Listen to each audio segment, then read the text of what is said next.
إن الدين عند الله الإسلام. وقال تعالى ومن يبتغ غير الإسلام دينا فلن يقبل منه. وقال رسول الله صلى الله عليه وسلم من أحدث في أمرنا هذا ما ليس فيه فهو رد. وقال تعالى اليوم أكملت لكم دينكم وأتممت عليكم نعمتي ورضيت لكم الإسلام دينا. وقال رسول الله صلى الله عليه وسلم إنه من يعش منكم بعدي فسيرى اختلافا كثيرا عليكم بسنتي وسنة الخلفاء الراشدين المهديين عضوا عليها بالنواجذ. إياكم والمحدثات وكل محدثة بدعة وكل بدعة ضلالة وكل ضلالة في النار أو كما قال عليه الصلاة والسلام. اللهم صل على محمد وعلى آل محمد كما صليت على إبراهيم وعلى آل إبراهيم إنك حميد مجيد. اللهم بارك على محمد وعلى آل محمد كما باركت على إبراهيم وعلى آل إبراهيم إنك حميد مجيد. اللهم إني أعوذ بك من شر لساني وشر سمعي وشر بصري وشر مني.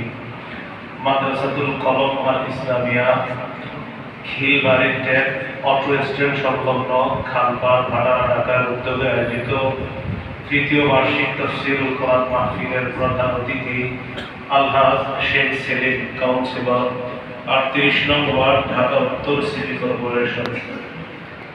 গুরুত্বপূর্ণ আলোচনা করেছেন প্রধান আলোচক হযরত মাওলানা কারি সিরাজুল ইসলাম দামাত সভাপতি বাড্ডা ওলামা পরিষদ খতিব স্বাধীনতা সরণি জামে মসজিদ।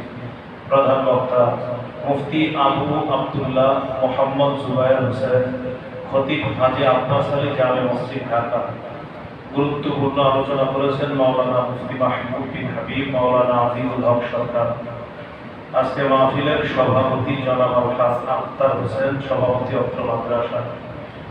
আলোচগুজার মুফতি মাসুদুর রহমান প্রিন্সিপাল অত্র মাদ্রাসা খতিব বাইতুস সালাম জামে মসজিদ জিএম বাড়ি ঢাকা।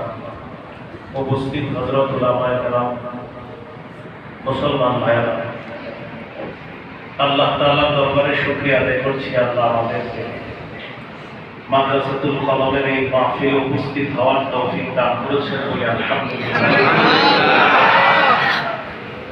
আমি আপনাদের সামনে পবিত্র কোরআনের 3টি আয়াতে কারিমা রাসূলুল্লাহ সাল্লাল্লাহু আলাইহি ওয়াসাল্লামের অসংখ্য হাদিস থেকে 2টি হাদিস পেশ করলাম। আমরা মুসলমান, আমাদের ধর্মের নাম ইসলাম। ইসলাম আল্লাহর কাছে মনোনীত ধর্ম। সূরা আলে ইমরানের 19 নম্বর আয়াতে আল্লাহ তাআলা বলেন, ইন্নাদ দীনা ইনদাল্লাহিল ইসলাম। নিশ্চয় আল্লাহর কাছে মনোনীত ধর্ম, একমাত্র ধর্ম হলো ইসলাম।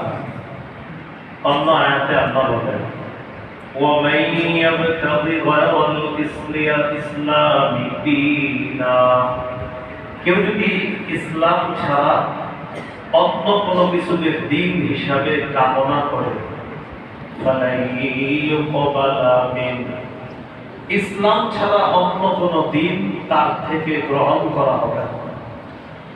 ইসলামই মনোনীত ধর্ম, ইসলাম ছাড়া অন্য কোন দিন গ্রহণ করা হবে না।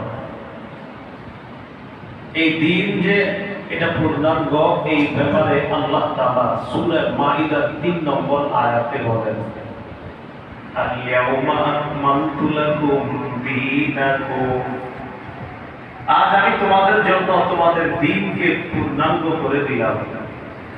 ওয়া আতমামতু আলাইকুম নি'মাতি, তোমাদের প্রতি আমার নিয়ামতকে পরিপূর্ণ করে দিলাম।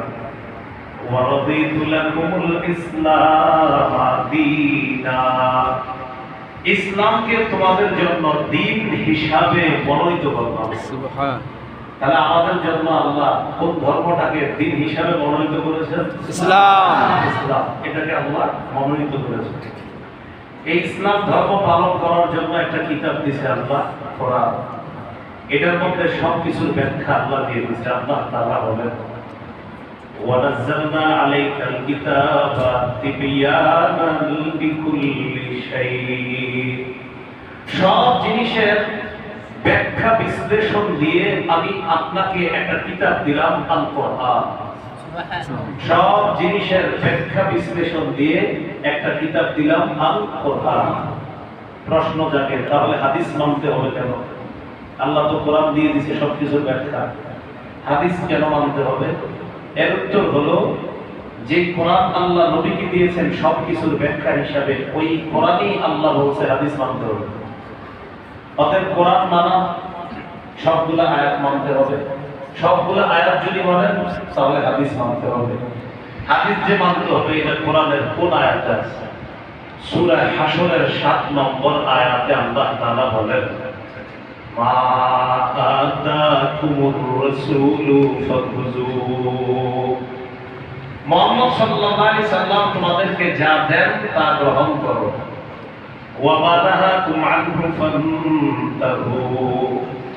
যা থেকে নিষেধ করেন তার থেকে বিরত থাকো। নবীর হাদিস যে মানতে হবে, এটা আল্লাহ কোরআনে বলে দিলেন। নবী হাদিসে যা কিছু হুকুম করেছেন এগুলা মানতে হবে, যা নিষেধ করেছেন এগুলা থেকে বাঁচতে হবে। এই কথা কোথায় আছে? কোরআনে আছে। অতএব নবীর হাদিস মানা মানি সূরা হাশরের 7 নম্বর আয়াত মানা। তাহলে ইসলাম ধর্ম পালনের জন্য একটা কিতাব আছে, কোরআন। এই কোরআনের সূরা হাশরের 7 নম্বর আয়াতে বলছে, শোনো কোরআনে জানায়া দিলাম আমার নবীর কথা মানতে হবে। তাহলে নবীর কথা মানা মানে কোরআনের হুকুম মানা। নবীর কথা মানা মানে কার হুকুম মানা? কোরআনের হুকুম মানা। নবীজির কথাও ওহী। বলেন, নবীজির কথা কি? ওহী। ওহী। কোরআনকে বলা হয় ওহী মাতলু, নবীর কথাগুলোকে বলা হয় ওহী গায়রে মাতলু। মাইক ব্যান্ড ইকু বন্ধ করে দেন। মাইক ব্যান্ড যে আছে ইকু বন্ধ করে দেন, ইকু লাগবে না। কোরআনের আয়াতগুলোকে বলা হয় ওহী, হাদিসকে বলা হয় ওহী। কোরআনের আয়াতকে বলা হয় ওহী মাতলু, হাদিসকে বলা হয় ওহী গায়রে মাতলু। ওহী মাতলু মানে কোরআনের আয়াত তেলাওয়াত করা হয়। আজকে এশার নামাজে কোরআন পড়া হয়েছে, ফজরের নামাজে কোরআন তেলাওয়াত করা হবে। এই জন্য এই ওহীকে বলা হয় ওহী মাতলু, যে ওহী তেলাওয়াত করা হয়। হাদিস হলো ওহী গায়রে মাতলু, যেটা তেলাওয়াত করা হয়। দুটোটাই ওহী। তাহলে কি শিখলাম? কোরআনের আয়াত এগুলোও ওহী, রাসূল সাল্লাল্লাহু আলাইহি সাল্লামের হাদিসগুলোও কি ওহী। নবীর হাদিস ওহী দলিল। আল্লাহ তাআলা বলেন, মা ইয়ানতিকু আনিল হাওয়া ইন হুয়া ইল্লা ওয়াহয়ুন ইউহা। মুহাম্মদ সাল্লাল্লাহু আলাইহি সাল্লাম নিজের মন গড়া কোনো বক্তব্য দেন না, তিনি তাই বলেন যা তার কাছে ওহী হিসাবে আসে সেটাই তিনি বলে দেন। সুবহানাল্লাহ। তাহলে কোরআন ওহী, হাদিস ওহী। কোরআন হলো তেলাওয়াত করা হয়, হাদিস তেলাওয়াত করা হয় না, শুধু এটাই পার্থক্য। আবার আগের কথায় ফিরে যায়, আমাদের ধর্মের নাম কি? ইসলাম। ইসলাম পালন করার জন্য একটা কিতাব আছে, কি নাম? কোরআন। হাদিস মানি কেন বলেন? কোরআনে আছে তাই হাদিস মানি। কোরআনের সূরা হাশরের 7 নম্বর আয়াতে আছে, নবী যা দেন তা গ্রহণ করো, যা থেকে নিষেধ করেন তা থেকে বিরত থাকো। অতএব নবীর হাদিসের আদেশ মানা আর নিষেধগুলো থেকে বেঁচে থাকা মানে কোরআনের সূরা হাশরের 7 নম্বর আয়াত মানা। এই হলো ইসলাম ধর্ম পালনের জন্য তাহলে দুইটা জিনিস হয়ে গেল, কোরআন হাদিস। বলেন কোরআন হাদিস। এখন এই কোরআন হাদিস মানতে গিয়ে আমরা নিজেদের থেকে কিছু বাড়াবো না, আবার কিছু কমাবো না। এই বাড়ানো আর কমানোকে বলা হয় বাড়াবাড়ি ছাড়াছাড়ি। বাড়াবাড়ি করা যাবে না, ছাড়াছাড়ি করা যাবে না। বাড়াবাড়ি কি? ইসলামের মধ্যে একটা জিনিস নাই, নিজেরা কিছু বানায় দিলাম, এটা বাড়াবাড়ি। যেমন কোন ব্যক্তি যদি সওয়াবের আশায় ইসলামের মধ্যে নতুন কিছু আবিষ্কার করে, এটাকে বলা হয় বেদাত। বলেন এটাকে কি বলা হয়? বেদাত। এই বেদাত বাড়াবাড়ি। বেদাতটা কি? বাড়াবাড়ি। লাইলাতুল বারাআত ফজিলতের রাত, শবে বরাত ফজিলতের রাত। কেউ যদি বলে এই রাতের কোনো ফজিলত নাই, এটা ছাড়াছাড়ি। বলেন এটা কি? ছাড়াছাড়ি। ওই রাতের ফজিলত আছে, কেউ যদি বলে নাই, এটা হলো ছাড়াছাড়ি। আবার লাইলাতুল বারাতের ফজিলত কামাই করতে গিয়ে কেউ যদি মনে করে হালুয়া রুটিতে সওয়াব আছে, এটা বাড়াবাড়ি। ঠিক। আবার বলছি, লাইলাতুল বারাত ফজিলত, এই ফজিলত যদি কেউ অস্বীকার করে, এটা ছাড়াছাড়ি। আবার এই ফজিলতের রাতে যদি হালুয়া রুটি বানানোর মধ্যে কেউ ফজিলত মনে করে, এটা বাড়াবাড়ি। কেউ যদি বলে ফজিলত নাই, এটা ছাড়াছাড়ি। আর কেউ যদি মনে করে না, ফজিলত যা আছে হালুয়া রুটি বানায় আরো বাড়াই ফজিলত, এটা বাড়াবাড়ি। তাহলে বাড়াবাড়িও করা যাবে না, ছাড়াছাড়ি করা যাবে না। আল্লাহ আমাদের সকলকে বাড়াবাড়ি ছাড়াছাড়ি মুক্ত ইসলাম পালন করার তৌফিক। আমিন। তো বাড়াবাড়ির মধ্যে একটা কমন বাড়াবাড়ি, যেটা এশিয়া মহাদেশের মানুষ আমরা করে থাকি, মুসলমান যারা, যে অমুসলিম না মুসলমানরা, এই বাড়াবাড়ির নাম হলো বেদাত। নতুন কিছু আবিষ্কার করে এটাকে দ্বীন মনে করা, এটা হলো বেদাত। বেদাতের ব্যাপারে প্রথমে কিছু কথা শুনি, এরপর বলতেছি বেদাত করলে কি হবে। এবং মালিক রহমতুল্লাহি আলাইহি বলেন, সূরা মাইদার 3 নম্বর আয়াত, যেটা আল্লাহ নাযিল করেছেন 9 জিলহজ আরাফার দিনে বিদায় হজের রাসূল সাল্লাল্লাহু আলাইহি সাল্লামকে যেটা জানায়া দিয়েছেন, আজ আমি দ্বীনকে পূর্ণ করে দিলাম।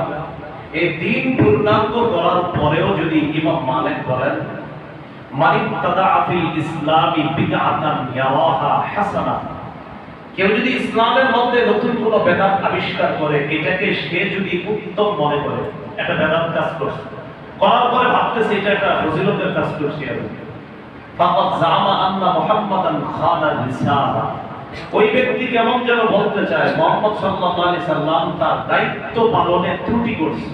আউযু বিল্লাহ। বলেন তো, নবী আমাদের জন্য কি দিন পূর্ণ রেখে গেছেন না অপূর্ণ? পূর্ণ। এখন কেউ নতুন একটা জিনিস বানাইলো, বানায় বললো এটাই দিন, তো সে কেমন যেন বলতে চায় নবী পূর্ণ করে যাইতে পারে নাই, তাই আমি নতুন করে পূর্ণ করলাম। এই জন্য বেদাত করা যাবে না। আমাদের সমাজে আবার কিছু মানুষ বেদাত করে বলে এটা করলে তো একটা দিলের মধ্যে আবেগ আসে। কি আসে? আবেগ আছে। পরে বেদাতি কাজ আর বলে একটু ভালো লাগে, দিলে আবেগ আসে, জজবা। আলাদা ভালো লাগা কাজ করে, বেদাত কাজ করে, আর বলে এটা করলে একটা টান টান লাগে, একটা ভালো লাগা কাজ করে। ইমাম মালিক তো এটাই বললেন, বেদাতকে কেউ যদি ভালো মনে করে, কেউ যদি বেদাতকে ভালো মনে করে, সে কেমন যেন নবীর উপর অপবাদ দিতে চাইতেছে যে নবী পূর্ণ রাইখা যাইতে পারে নাই, তাই আমি নতুন করে একটা ভালো লাগা তৈরি করলাম। এটা আরেকদম বেদাতি আছে যারা বেদাতি কর্মকাণ্ড করে, করার পাশাপাশি বলে নামাজ রোজা না পড়লে কি হবে, আমার ভিতরে নবীর প্রেম আছে। আস্তাগফিরুল্লাহ। কি আছে? প্রেম আছে। নামাজ রোজা পড়া করে দিতে যান, মাঝে মাঝে বলবেন ভাই মসজিদে চলে, বলে কি মসজিদে নামাজ পড়লে সবাই দেখে ফেলবে, এরকম দেখানো নামাজ আমি পড়ি না, বলবে আছে। এরপরে আপনি যখন আলো দাওয়াত দিবেন তখন বলবে এটা নামাজ রোজা না করলে কি হচ্ছে, নবীর প্রেম আছে। এর মুখের উপর বলে দিবেন এক সাহাবী নবীর খেদমত করছে, সহিহ মুসলিমের বর্ণনা। খেদমত করার পর রাসূলুল্লাহ সাল্লাল্লাহু আলাইহি সাল্লাম বললেন, সাল, তুমি আমার কাছে কিছু চাও। সাহাবী চিন্তা করলেন কি চাইতে পারি, নবী বললেন যা চাইবা তাই দিব, চাও। সাহাবী বললেন ইন্নী আসআলুকা মুরাফাকাতাকা ফিল জান্নাহ। আল্লাহু আকবার। ইয়া রাসূলুল্লাহ, আমি জান্নাতে আপনার সাথী হতে চাই। সুবহানাল্লাহ। فقال رسول الله صلى الله عليه وسلم أو غير ذلك। রাসূলুল্লাহ সাল্লাল্লাহু আলাইহি ওয়াসাল্লাম বললেন, এছাড়া অন্য কিছু চাও না? জি না, এছাড়া অন্য কিছু চাই না, এটাই চাই, আমি জান্নাতে আপনার সাথী হব। নবীজি বললেন, একটা আমল বাড়ায় দাও, তাহলে জান্নাতে আমার কাছাকাছি থাকতে পারবো। সুবহানাল্লাহ। একটা আমল, এই এক আমল বাড়ায় দেওয়ার কথা বলছে নবীজি। আমলটা কি? নবীজি বললেন, আইন্নি আলা নাফসিকা বিকাসরাতিস সুজুদ। নামাজ বাড়ায় দাও, রুকু সিজদা বাড়ায় দাও। যত নামাজ পড়বা, যত রুকু করবা, যত সিজদা করবা, তত জান্নাতে আমার কাছাকাছি থাকতে পারবে। সুবহানাল্লাহ। কি বলবো, নামাজ রোজা না বললে নবীর কি আছে? প্রেম আছে। নবী বলতেছে না না নামাজ ধরে আমার কাছে আসো। সে বলতেছে না নামাজ না পড়লেও প্রেম আছে। নবী বলতেছে না নামাজ পড়লে প্রেম আছে। তাহলে বলেন তো, নবীর কাছাকাছি থাকা যাবে কি নামাজ ছেড়ে না নামাজ ধরে? নামাজ ধরে। অথচ উনি বলতেছে না নবীর প্রেম আছে। নবী বলে না নামাজ পড়লে আমার প্রেম আছে, নামাজ না পড়লে প্রেম নেই। আল্লাহ আমাদেরকে বোঝার তৌফিক দান করুন। আমিন। বেদাত কাকে বলে? হাদিস থেকে জেনে নিন। সহিহ বুখারীর বর্ণনা 2697 নম্বর হাদিস, 2697। এই হাদিসের বর্ণনাকারী আম্মাজান আয়েশা সিদ্দিকা রাদিয়াল্লাহু তাআলা আনহা, তিনি বলেন, قال رسول الله صلى الله عليه وسلم من أحدث في أمرنا هذا ما ليس فيه فهو رد। রাসূলুল্লাহ সাল্লাল্লাহু আলাইহি ওয়াসাল্লাম বলেন, যে ব্যক্তি আমাদের এই শরীয়তের মধ্যে যা নাই এমন কোনো কিছু যদি নতুন করে সৃষ্টি করে, আমাদের ইসলামী শরীয়তের মধ্যে যা নাই এমন কোনো কিছু যদি নতুন করে কেউ সৃষ্টি করে, ফাহুয়া রদ্দুন, এটা প্রত্যাখ্যান করা হবে, এটা ফেলে দেওয়া হবে, এটা ছুড়ে দেওয়া হবে, এটা প্রত্যাখ্যান। একটু আমার সাথে সুন্দরভাবে বলেন, তাহলে মনে থাকবে। বলেন, ইসলামের মধ্যে সওয়াবের আশায় নতুন কিছু সৃষ্টি করা, বেদাত। বেদাত সদা সর্বদা পরিত্যাজ্য। মনে থাকবে ইনশাআল্লাহ।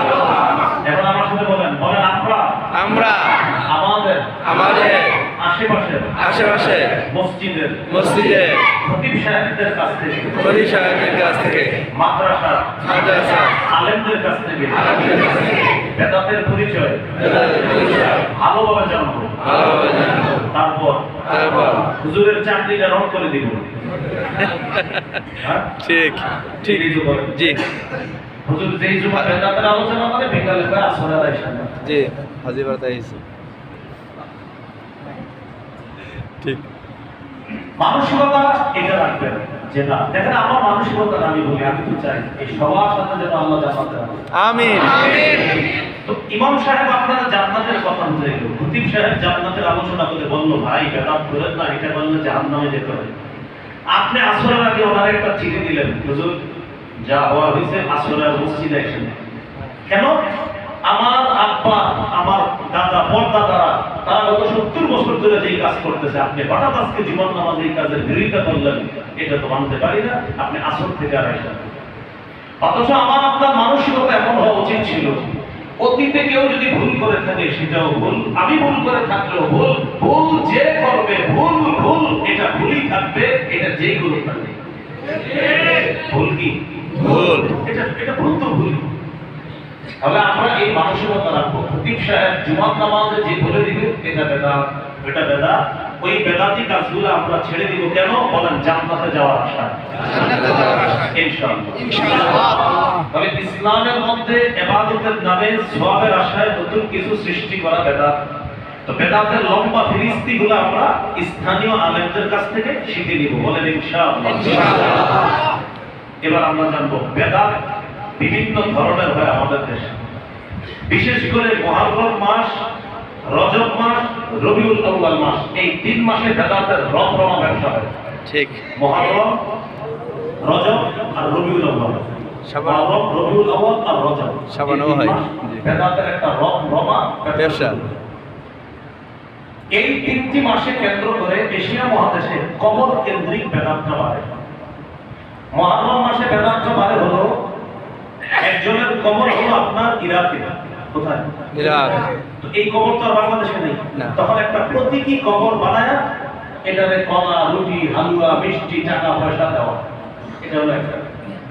এটা হলো মুহররম মাসের বেদাত। রজব মাসের বেদাত হলো খাজা মঈনুদ্দিন চিশতি রাহমাতুল্লাহি আলাইহি, যিনি ইসলাম প্রচারে কত বেশি অবদান রাখছেন, তাকে কেন্দ্র করে কিছু মানুষ ইসলামের মধ্যে বাড়াবাড়ি করে। রবিউল আউয়াল মাস আমাদের নবীজি সাল্লাল্লাহু আলাইহি সাল্লামের জন্মের মাস, যেটাতে আমরা সবাই আলোচনা করি যে রাসূল সাল্লাল্লাহু আলাইহি সাল্লামের জীবনী নিয়ে আলোচনা। তো একদম মানুষ, কিছু মানুষের আবেগকে পুঁজি করে এই পুরো মাসটা বেদাত চালু করে রবিউল আউয়াল। তো আমাদের এই দেশের মধ্যে কবর কেন্দ্র করে কিছু বেদাত আছে। এটা মন দিয়ে শুনি, এরপরে শুনবো বেদাতের ভয়াবহতা। সহিহ বুখারীর বর্ণনা 427 নম্বর হাদিস, একদম শুরুর দিকে হাদিস আছে। নবীজির দুই বিবি উম্মে হাবিবা উম্মে সালামা রাদিয়াল্লাহু তাআলা আনহুমা,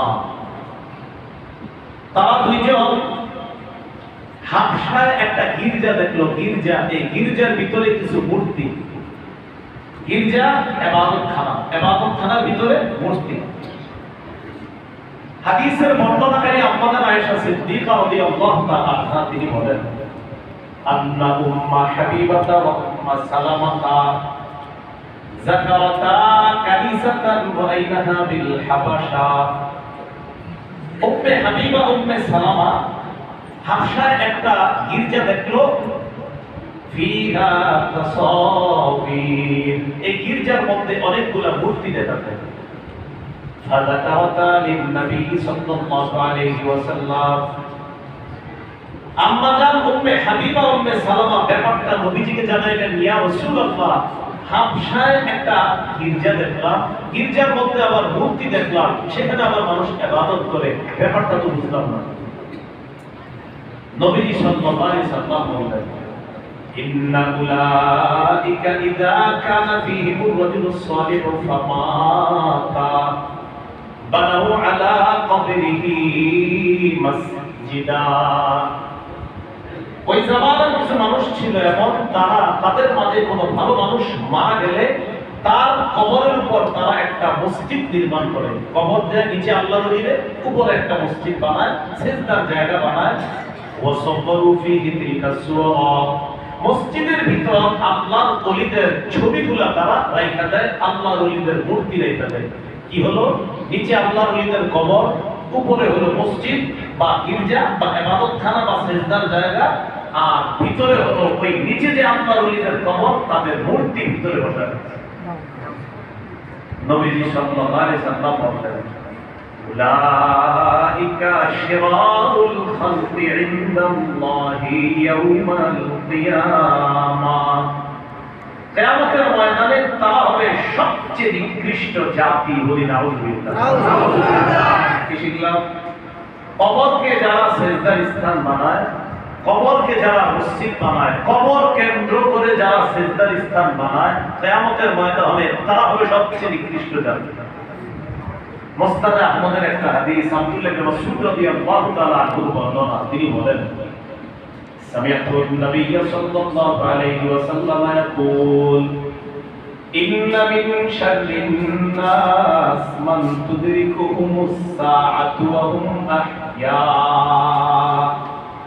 ওয়াল্লাযীনা ইয়াত্তাখিযুনাল কুবুরা মাসাজিদা। রাসূলুল্লাহ সাল্লাল্লাহু আলাইহি সাল্লাম বলেন, এই পৃথিবীতে সবচেয়ে নিকৃষ্ট জাতি হলো দুই দল।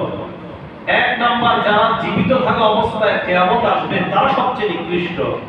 দুই, ওয়াল্লাযীনা ইয়াত্তাখিযুনাল কুবুরা মাসাজিদা, যারা মসজিদ বানায়, কবরকে যারা মসজিদ বানায়, যারা কবরকে সিজদার স্থান বানায়, তারা হবে সবচেয়ে নিকৃষ্ট।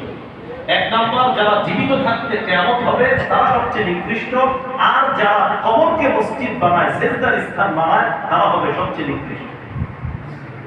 এবার একটা হাদিস শুনেন, মুসলিমের সহিহ মুসলিমের বর্ণনা। রাসূল সাল্লাল্লাহু আলাইহি সাল্লাম ইন্তেকালের 5 দিন আগের হাদিস। হাদিসটার গুরুত্ব কম না অনেক বেশি? বেশি। ইন্তেকালের 5 দিন আগে হাদিসের বর্ণনাকারী জুনদুব রাদিয়াল্লাহু তাআলা সহিহ মুসলিমের 1075 নম্বর হাদিস। এই 1075 হলো আপনাদের পকেটের মোবাইলের সিরিয়াল অনুযায়ী, আর আমাদের মাদ্রাসার পাঠ্যপুস্তক অনুসারে 532 নম্বর হাদিস।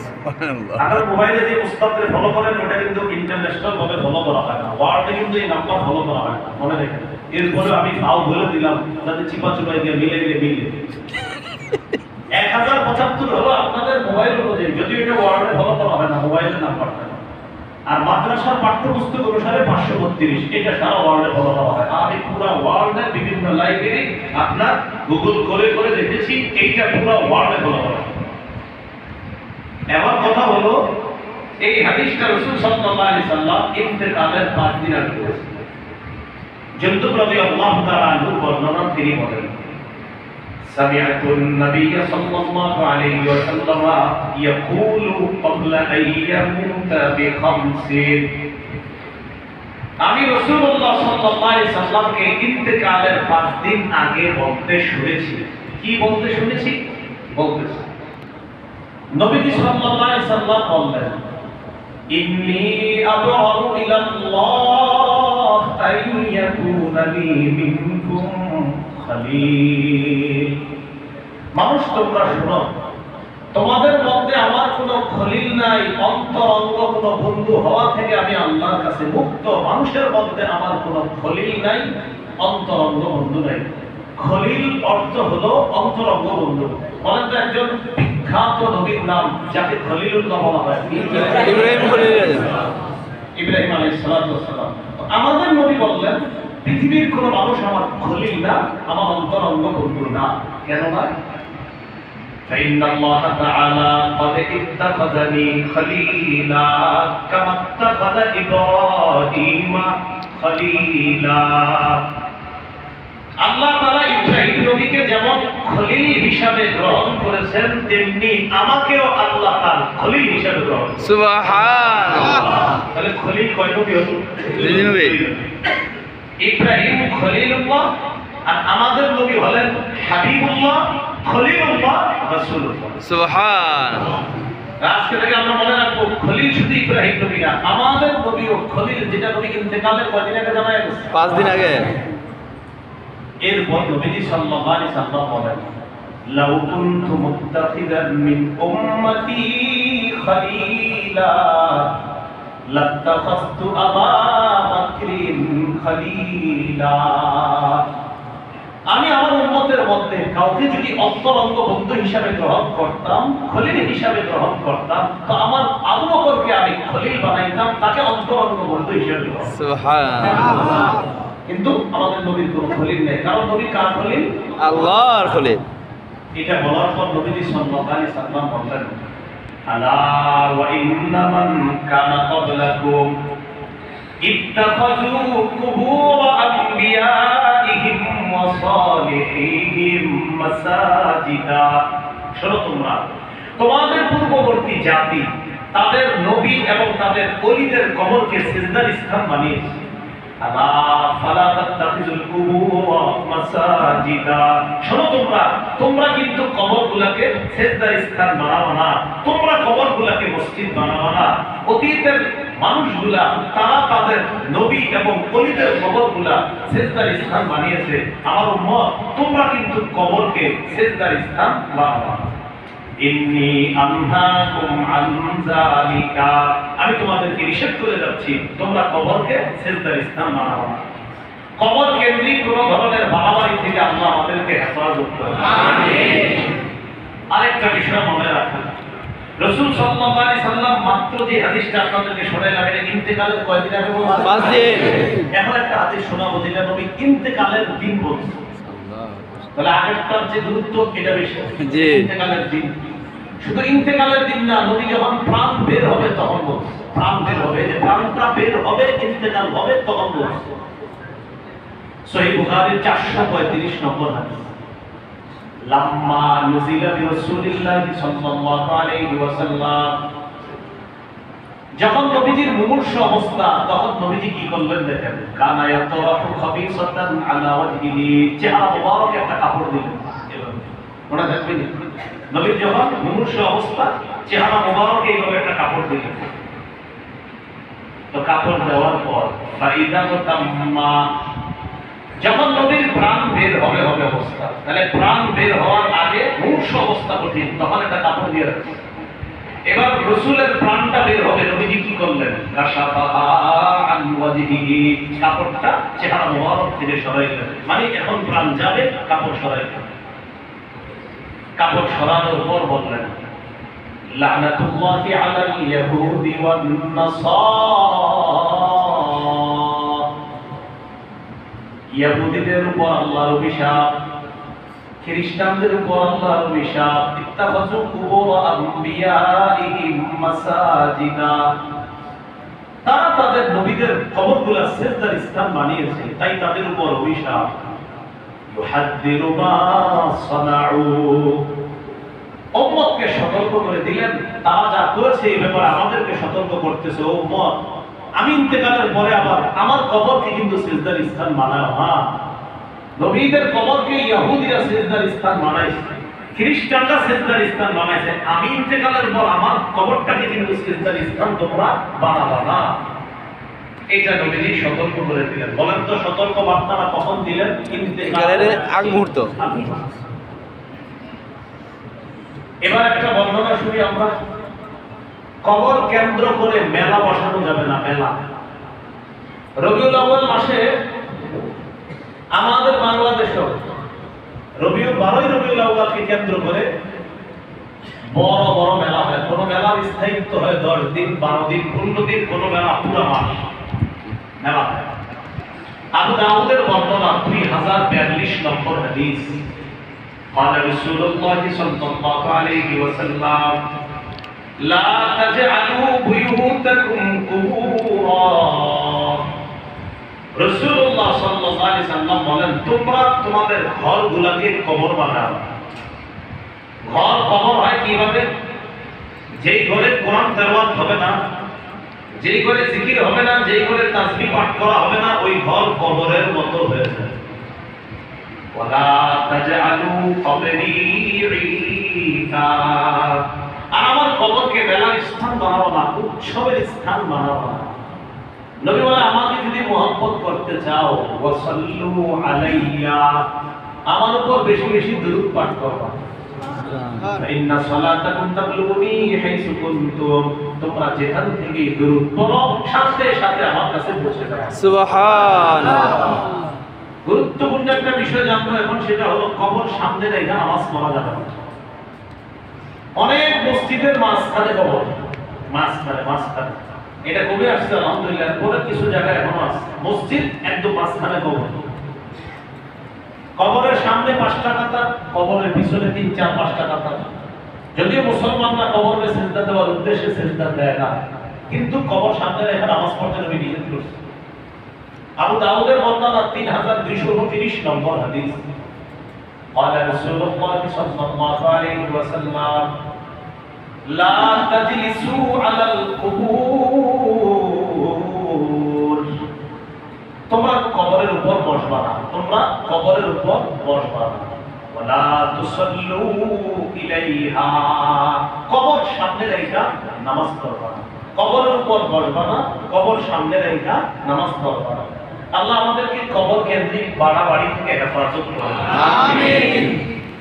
বেদাতের ভয়াবহতা, বেদাতের 1 নম্বর ভয়াবহতা, এটা আমার সাথে একটু বলেন। বেদাতি ব্যক্তি, বেদাতি ব্যক্তি, বেদাত কর্মকাণ্ড, বেদাত কর্মকাণ্ড না ছাড়ার আগে, না ছাড়ার আগে আল্লাহ তার তওবা কবুল করবেন না, তওবা কবুল করবেন না। এখন বেদাতি ব্যক্তি মনে করেন বলতেছে আস্তাগফিরুল্লাহ আস্তাগফিরুল্লাহ আস্তাগফিরুল্লাহ আস্তাগফিরুল্লাহ, কিন্তু আমার বেদাত করে নবী কয় তওবা কবুল হয় না, কবুল হয় না, কবুল হয় না। কেন? তুমি তো বেদাত ছাড়ো না। বেদাতির তওবা কবুলের শর্তই বেদাত ছাড়তে হবে। আর সে মনে করেন বেদাত ছাড়ে না, কারণ সে বেদাতকে দিন মনে করে, সে বেদাতকে ম্যাক্সিমাম দেখবেন যারা না বেদাত কাজ করে না, এই এলাকায় যদি কেউ বেদাতি কাজ করে সেটাকে দিন মনে করে, এটাকে দিন মনে করে করে। খতিব সাহেব বুঝাত না, 10 বছর বয়ানে বুঝাইতেছে ভাই কাজটা ঠিক না, পরে হ্যাঁ মানসিকতা হলো, হ্যাঁ কথা হ্যাঁ আমার দামি ছিল। তার কথা সে বলুক, আমার গতিতে আমি চলবো, এই মানসিকতা অনেক। তার মানে সেটাকে দিন মনে করতেছে। প্রিয় ভাইরা, রাসূল সাল্লাল্লাহু আলাইহি সাল্লাম বলেছেন, বেদাতি ব্যক্তি তার বেদাতি কর্মকাণ্ড না ছাড়া পর্যন্ত তার তওবা কবুল হবে না, সে যতই তওবা করবে। সুনানে দারিমি হাদিসের কিতাব, এই কিতাবের 94 নম্বর হাদিসের বর্ণনা, রাসূলুল্লাহ সাল্লাল্লাহু আলাইহি সাল্লাম বলেন, ইন্নাল্লাহা হাজাবাত তাওবাতা আন কুল্লি সাহিবি বিদআতিন হাত্তা ইয়াদআ বিদআতা। আল্লাহ তাআলা বেদাতির তওবা ততক্ষণ কবুল করবেন না যতক্ষণ সে বেদাত নামক কর্মকাণ্ড না ছাড়বে। আল্লাহ কোন বেদাতির তওবা কবুল করবেন না যতক্ষণ সে বেদাতি কর্মকাণ্ড না ছাড়বে। আল্লাহ আমাদেরকে হেফাজত করুন, আমিন। বেদাতের 2 নম্বর ভয়াবহ, বেদাতি ব্যক্তি হাউজে কাউসারের পানি থেকে বঞ্চিত হবে। সহিহ বুখারীর বর্ণনা 6583 নম্বর হাদিস এবং 6584 নম্বর হাদিস, এই 2 হাদিসের মধ্যে আছে, قال رسول الله صلى الله عليه وسلم انا خاطبكم على الحوض।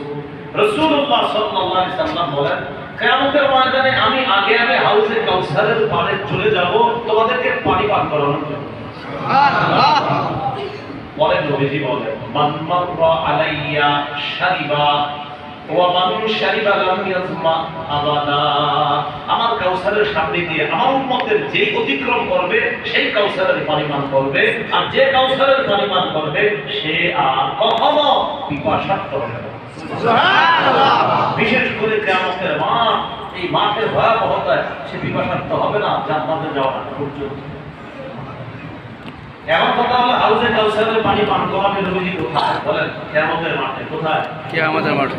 কিন্তু হাউজে কাউসারটা তো জান্নাতে। বলেন, কাউসার কোথায়? জান্নাতে। বলেন কাউসার, বলেন কাউসার। কাউসার এটা একটি নদী, যেই নদীটি জান্নাতে।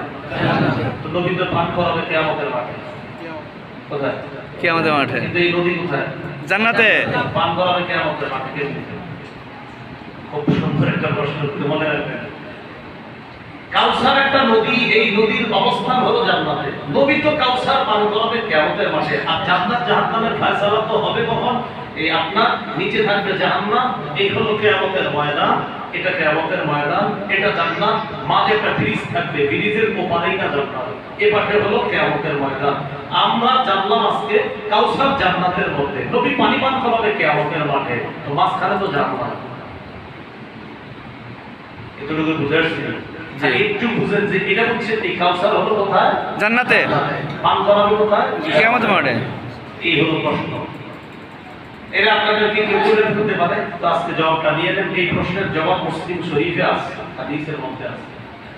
নবীজি সাল্লাল্লাহু আলাইহি সাল্লাম বলে দিয়েছেন, মিজা বারে মিনাল জান্নাত, কাউসার জান্নাতের একটা নদী।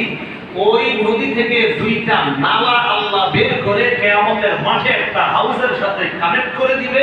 ওই নালা দিয়ে কাউসারের পানি ওই হাউজে জমবে, সেখান থেকে নবী পানি পান করবে। সুবহানাল্লাহ। মনে থাকবে? জি। তাহলে কাউসার কোথায়? জান্নাতে। জান্নাতে। নবী পান করার কোথায়? কিয়ামতের মাঠে কি দিয়ে আসবে পানিটা? 2টা নালা দিয়ে। মিনজা বানে মিনাল জান্নাত, জান্নাতের 2টা নালা করা হবে, ওই নালা দিয়ে আল্লাহ তাআলা এটা বসায় দিবেন, সেখান থেকে পানি পান করবে। তো রাসূল সাল্লাল্লাহু আলাইহি সাল্লাম বলেন, আমি যে পানি পান করাবো, পাত্র যে পরিমাণ পাত্র দিয়ে পানি পান করাবো, এই পাত্রের সংখ্যা কাআদাদি নুজুমিস সামা, আসমানের নক্ষত্র যে পরিমাণ, আমার উম্মতকে পানি পান করানোর জন্য এই পরিমাণ গ্লাস লাগবে। সুবহানাল্লাহ।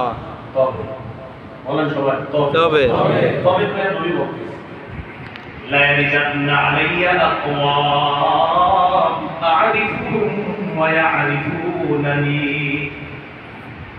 আমার সামনে দিয়ে যে যাবে পানি পান করবে, হঠাৎ আমার সামনে এমন একদল মানুষ আসবে যাদেরকে আমি চিনব, তারাও আমাকে চিনবে, আমিও তাদেরকে চিনব, তারাও আমাকে চিনবে।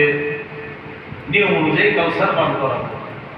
সুম্মা ইউহালু বাইনি ওয়া বাইনাহুম, হঠাৎ তারা দেখবো আমার মাঝে আর তাদের মাঝে প্রতিবন্ধকতা সৃষ্টি করা হয়েছে।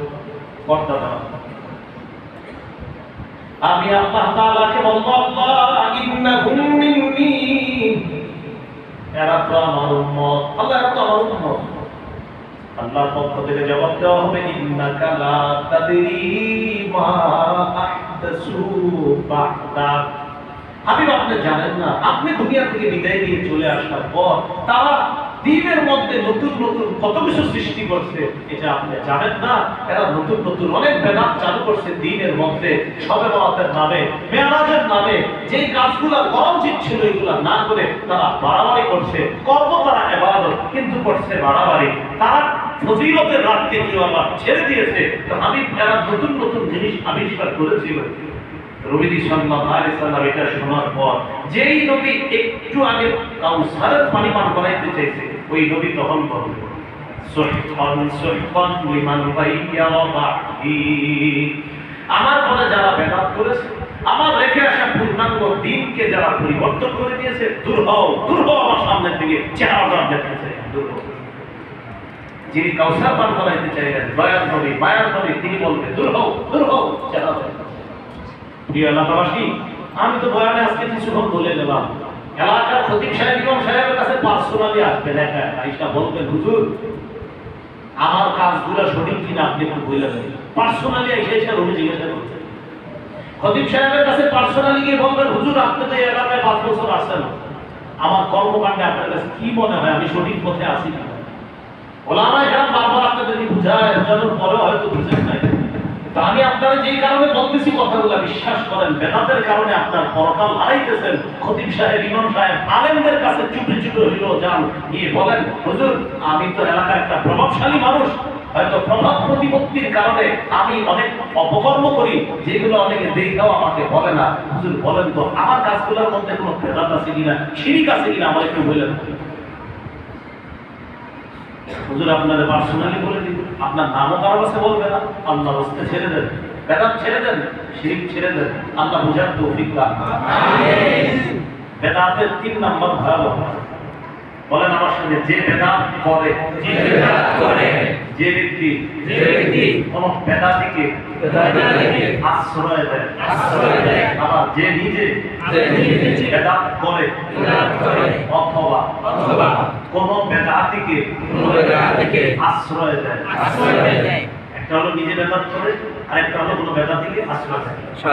একটা জমি দিয়ে দিয়েছেন একজন বেদাতি, জমি দিয়ে বললেন আপনি এখান থেকেই সমস্ত বেদাত সাপ্লাই করবেন, আশ্রয় দিচ্ছেন। সহিহ বুখারীর 3172 নম্বর হাদিসের বর্ণনা, قال رسول الله صلى الله عليه وسلم من أحدث فيها حدثا أو آوى محدثا فعليه لعنة الله والملائكة والناس أجمعين। যে ব্যক্তি নিজে বেদাতি কর্মকাণ্ড করে অথবা কোন বেদাতিকে আশ্রয় দেয়, তার উপর আল্লাহর অভিশাপ, ফেরেশতাদের অভিশাপ, সকল মানুষের অভিশাপ। তাহলে যে বেদাতিগিরি করে তার উপর আল্লাহর অভিশাপ, অথবা কোন বেদাতিকে আশ্রয় দেয় তার উপর আল্লাহর অভিশাপ।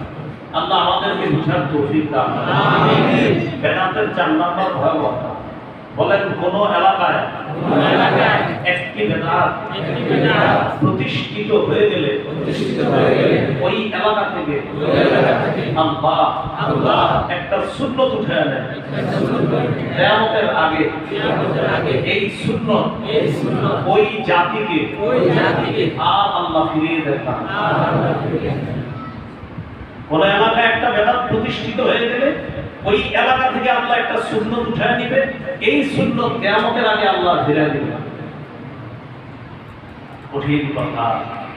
সুনানে দারিমি হাদিসের কিতাব 14 নম্বর হাদিস। قال رسول الله صلى الله عليه وسلم ما ابتدع قوم في دينهم بدعة। কোন জাতি যদি তাদের ধর্মের মধ্যে নতুন কোন বেদাত সৃষ্টি করে, চালু করে, ইল্লা তাযাল্লাহু মিন সুনানিহিম সুন্নাতা, ওই এলাকা থেকে একটা সুন্নাত আল্লাহ উঠায় নেয়। কোন এলাকায় কোন জাতি একটা বেদাত প্রতিষ্ঠিত করে ফেলছে, আল্লাহ ওই এলাকা থেকে একটা সুন্নাত উঠায় নেয়। সুম্মা লা ইউঈদুহা ইলাইহিম ইলা ইয়াউমিল কিয়ামা। এই সুন্নাতটা ওই জাতিকে কিয়ামতের আগে আর আল্লাহ ফিরিয়ে দেন না। আরেকটি হাদিস শুনেন, ইবনে মাজাহ হাদিসের কিতাব 2862 নম্বর হাদিস, 2862। আমাদের বর্তমান বাংলাদেশ সহ অনেক জায়গায় দেখবেন কিছু কিছু মানুষ বেদাতি কর্মকাণ্ড করে অথবা মুখ দিয়ে বেদাতি কথা বইলা বলে কি বলেন ঠিক কি না, তো সামনে সবাই বলে ঠিক, সামনে সবাই কি বলে ঠিক। এর মানে তারা বেদাতের একজন লিডার সামনে রাখছে, ওই হযরত বেদাতি কর্মকাণ্ড করে আর বেদাতি কাজ করে, করার পর বলেন ঠিক কি না, তো সবাই বলে ঠিক। এই যে আপনারা যারা এরকম অনেক লোক আছে যে আমার বয়ানও শুনতেছে মাইকে, এরাও বলবে এখন হুজুরের কথাগুলো ঠিক আছে কিন্তু আমি ওই হুজুরের ভক্তি ছাড়তে পারবো না। এই যে আপনারা ঠিক ঠিক বলেন আর আমাদের বাংলাদেশের লোকেরা যেটাই হতো এটাই করছে, আর এটা সঠিক হইলো ঠিক। যেমন আমি বলি কি বলেন এই কাজটা কি ঠিক হয়েছে, বলে এটা বলার পরে এইরকম সামনের দিকে যারা করবে তাদের খবর আছে, তো সবাই করে ঠিক।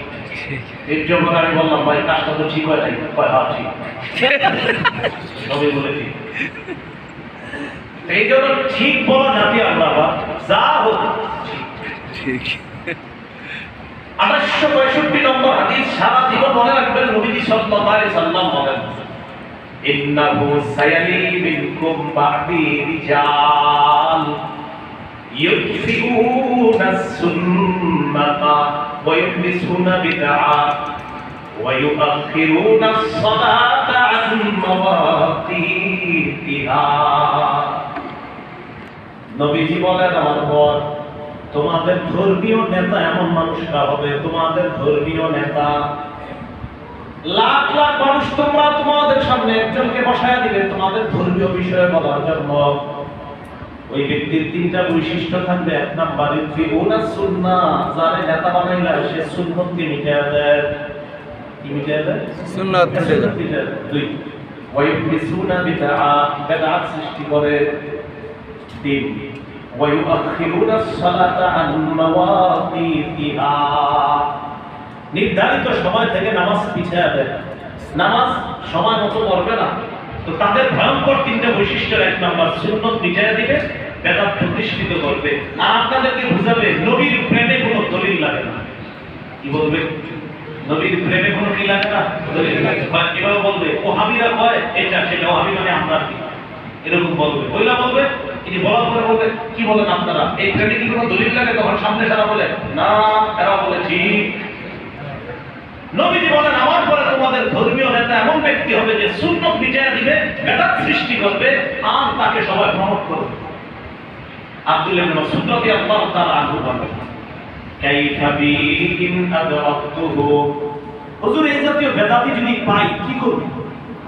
এই জাতীয় বেদাতি ব্যক্তি যে সুন্নাত মিটায়া দেয়, বেদাত সৃষ্টি করে, এই জাতীয় মানুষ পাইলে আমার কি করণীয়?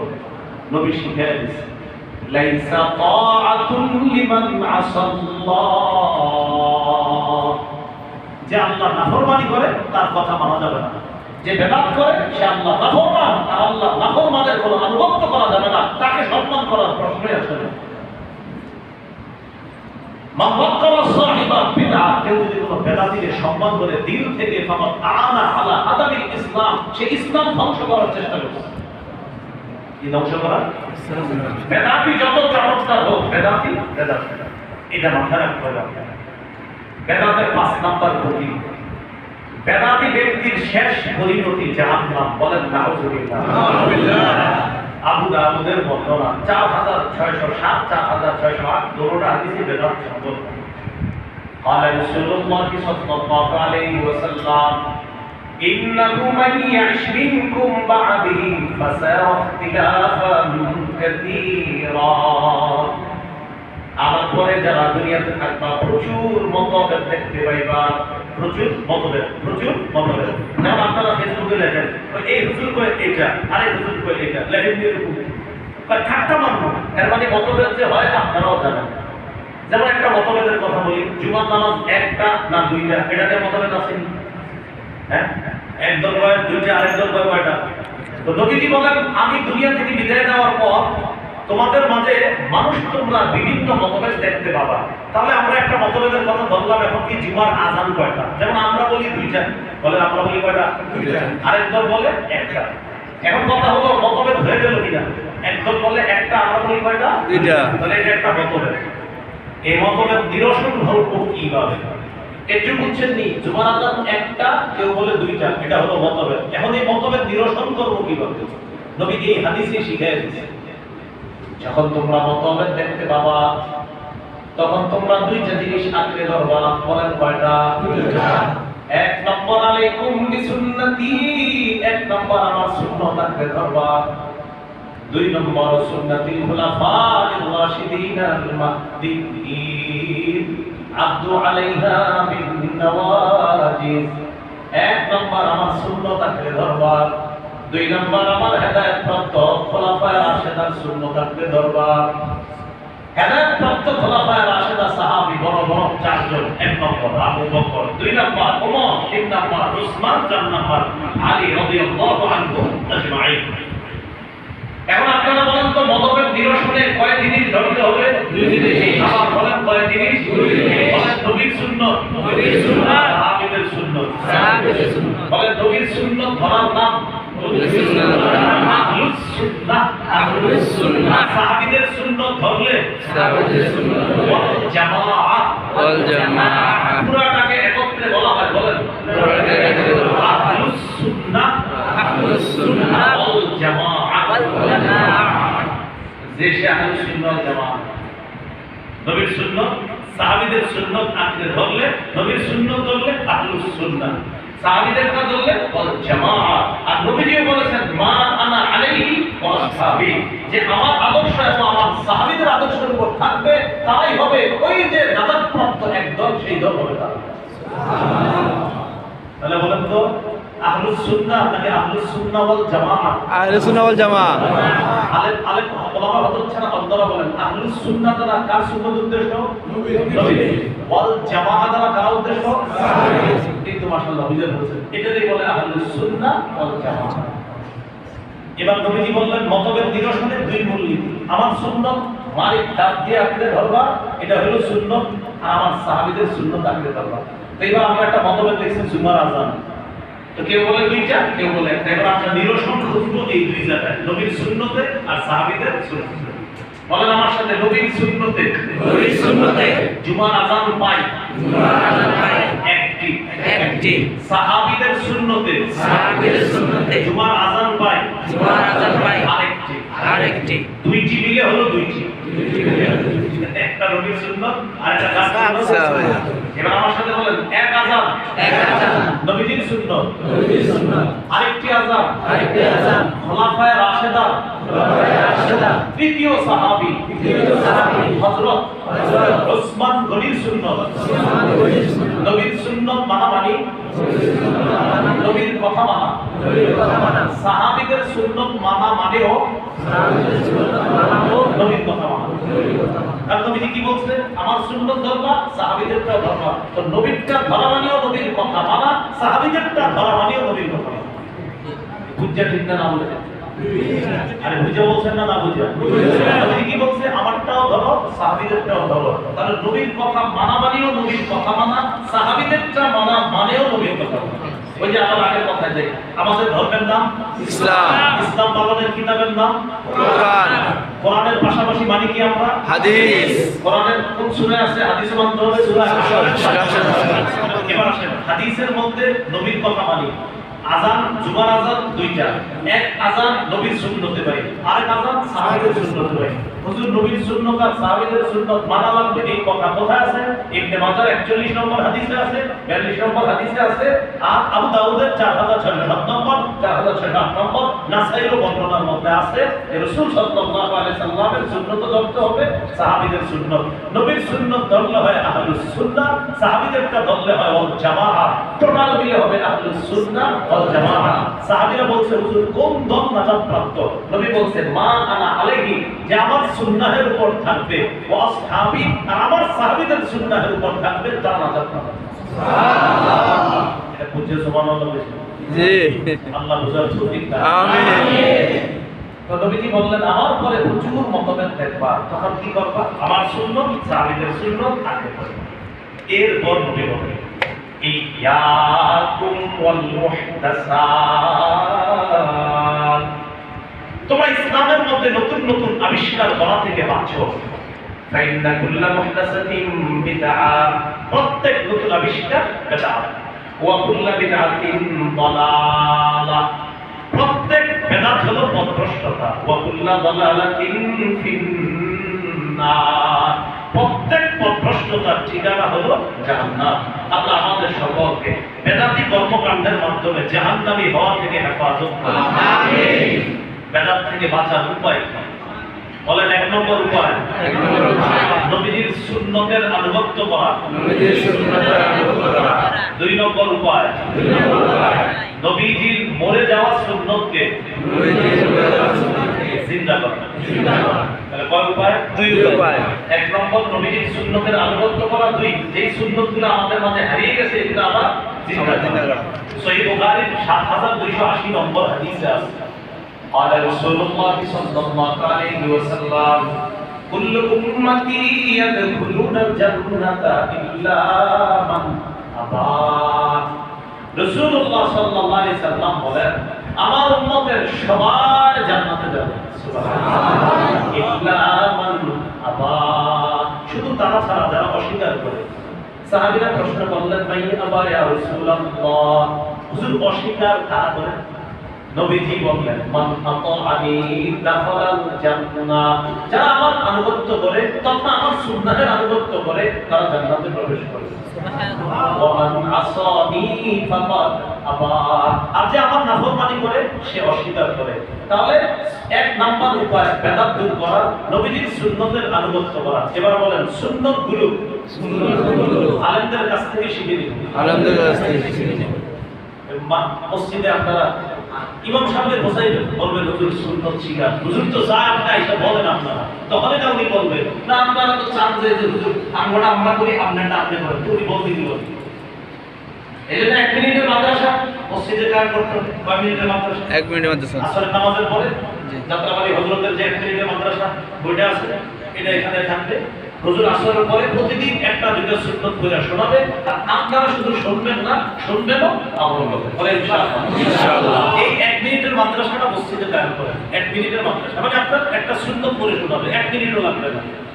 তো এটা যখন আপনি আস্তে আস্তে আমরা শুনবো যে প্রতিদিন একটা সুন্নত আসরের পরে হুজুর পড়ে শোনাইতেছে একটা সুন্নত, তো এইভাবে আপনি দেখবেন 10 দিনে 10টা হয়ে যাবে, 30 দিনে 30টা, 60 দিনে 60টা।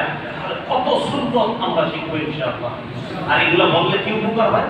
মানে আমরাও জানি যে এটা সুন্নত কিন্তু মানি না।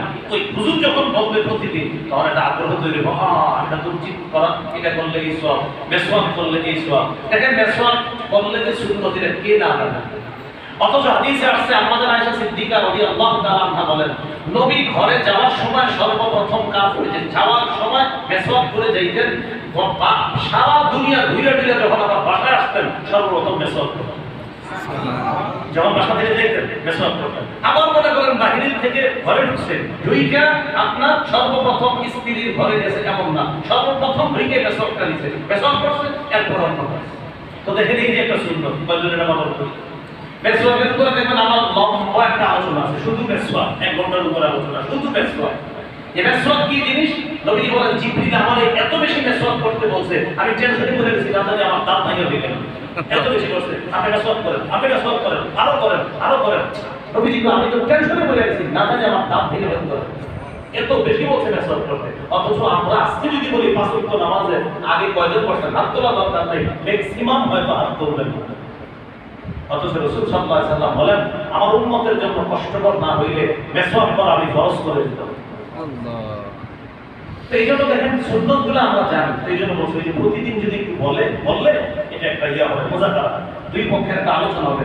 হ্যাঁ ইমাম সাহেব কথাটা ঠিকই বলছে, আমি যে সুন্নতটা একটু পালন করতাম এখন করি না। তো এই জন্য 1 মিনিটের একটা মাদ্রাসা অথবা ইমাম সাহেব বা যারা আছে ওনারা যেভাবে সুন্দর হয় এইভাবে একটা তালিমের পদ্ধতি চালু করা। কি বলেন হুজুর? ইনশাআল্লাহ ইনশাআল্লাহ এইভাবে একটা তালিম প্রতিদিন 1 মিনিট 2 মিনিট, তো এটা একটা প্রতিদিন চালু করা যায়। আমরা ইনশাআল্লাহ এই বিষয়ে ইমাম সাহেবকে সবাই সাপোর্ট করব। বলেন ইনশাআল্লাহ। আল্লাহ তৌফিক দান। আমিন। হলো 1 নাম্বার। 2 নাম্বার সুন্নতকে বেশি বেশি জিন্দা করা। এক হাদিসে আছে তিরমিজি 2677 নম্বর হাদিস, মান আহইয়া সুন্নাতাম মিন সুনানি, আমার সুন্নতের মধ্য থেকে একটা সুন্নত যদি কেউ জিন্দা করে, মান আহইয়া সুন্নাতাম মিন সুন্নতি কোন বর্ণনায় আমার একটা সুন্নত যদি কেউ জিন্দা করে, যারা যারা এই সুন্নতের উপর আমল করবে, যেমন ইমাম সাহেব যদি একটা সুন্নতের কথা বলে, এই এলাকার যত জনই সুন্নতটার উপর আমল করবে নতুন করে, সবার আমল নামায় যে সওয়াব জমা হবে, এই সবার টোটালটা ইমাম সাহেবের আমল নামা। সুবহানাল্লাহ। এই জন্য আপনারা ভুলে না এত সওয়াব হুজুরে দিব না। আপনি আমার আগে চলে বলবেন, আপনি হুজুরের কাছ থেকে শিখেন, আপনি আবার এক জায়গায় যাবেন, যাওয়ার পর 10 জনকে বলবেন ভাই এই সুন্নতটা পালন করো। এই 10 জনের 8 জন যদি করে, ওই 8 জনের সওয়াব আবার আপনি পাবেন। ওদের মধ্যে আবার যে কয়জন অন্য কাউকে বলবে, ওই তাদেরটা আবার আপনি পাবেন। এইভাবে আমরা সুন্নতগুলা জিন্দা করব, বলেন ইনশাআল্লাহ। ইনশাআল্লাহ। আজকে পুরো ইনশাআল্লাহ। আল্লাহ আমাদের সকল আমল করার তৌফিক দান করুন।